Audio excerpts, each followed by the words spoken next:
Okay, so this is cat stretch like you've probably never done it before. It's probably going to be a very boring video if you are just watching it and you're actually not going to do it. So my advice is, if you're watching this now, get down on all fours with me and feel what I'm going to talk you through, feel the movement and basically do it. Rather than we can watch so many videos on YouTube about different exercises that we should be doing for our back, that we should be doing for this and that. But unless we do them, what's the point of watching them? So, let's start. I'm going to get you on all fours.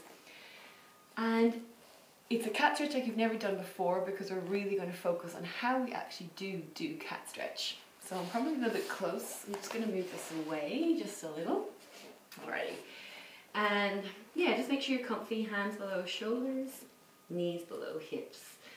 And then just take a moment, feel where your head is, feel where your tailbone is. So kind of wag your tail a little bit and just get that connection of your head and tailbone just being in line with each other. And then I just want you to close your eyes and let your head drop. So don't worry about holding that up for now. So just don't even think about looking at the screen at this stage. I want you to just go along with what I'm prompting you to do.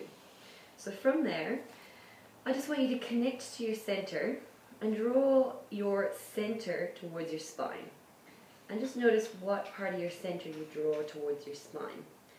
So we'll start actually with the area just below the rib cage, kind of where the ribs meet the sternum, around the stomach area. And as you draw it up, just notice what happens to a certain part of your back. Notice how your head and neck want to move. And close your eyes here. Really tune into the senses of the body as you draw the tummy area towards the spine. And notice what part of your spine moves from you drawing the area just below your sternum, around your very stomach area. And then let it go.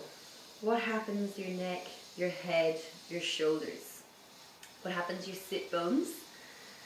So when we work on one part of the spine, the whole spine should be moving. So as I'm drawing up that area just below the rib cage, I'm noticing it's my thoracic spine, so around the bra strap area. And my head and shoulders want to drop. When I let it go, I'm not moving my head and shoulders purposely. Because that part of the spine is being let go by the front of the body, then my head and shoulders are coming back to where they are. Now bring your thoughts to your belly button area. And start to draw up from your belly button area. And notice what part of your spine moves first. So that more than likely it will be a little bit below the bra strap. Okay, more at the very base of the thoracic, between the thoracic and the lumbar. So drawing the belly button area up. I'm not doing the movement, not imitating what I'm doing, because it's very easy to imitate. That's why I say don't watch me do it, just follow my prompts. My necklace is getting in the way. Follow my prompts. And just notice what part of your spine is moving. So you're really tuning into all the different parts of your center and how they affect all the different parts of your spine. If we just use one part of our center all the time, then other parts of our spine can get locked. So then we're going to go down to the pelvic floor area, or the area between the hip bones, I should say.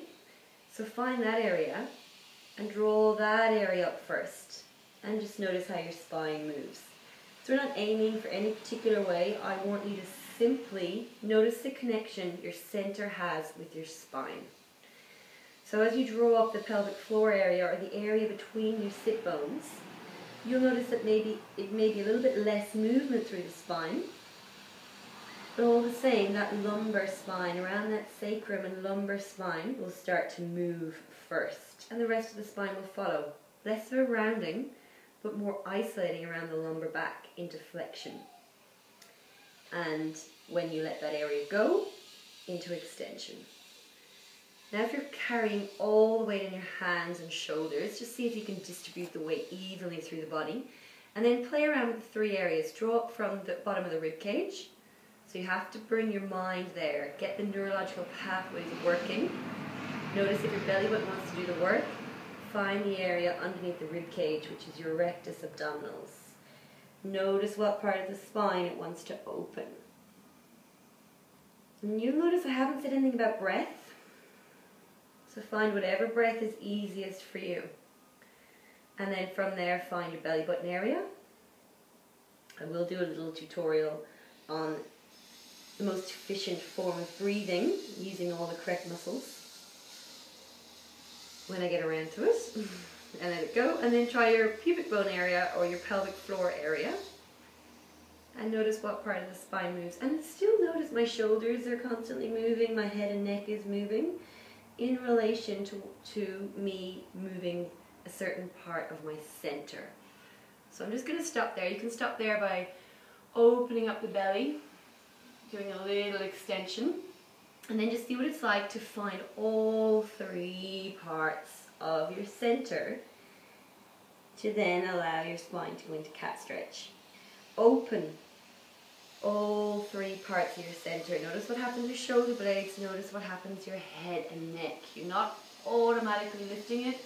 You're letting your spine move from your center. So I'll stop there.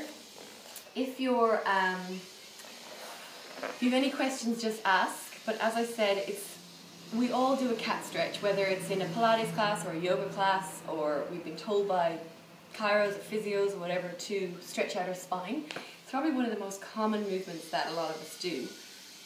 But are we doing it correctly?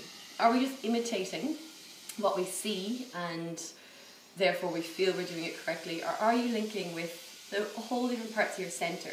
So what I mean by underneath the sternum is kind of where that meets here, then your belly button area, and then your pubic bone area. So all three sections of our center are directly linked to all three sections of our spine. Okay, so just getting that little awareness. Alrighty, enjoy!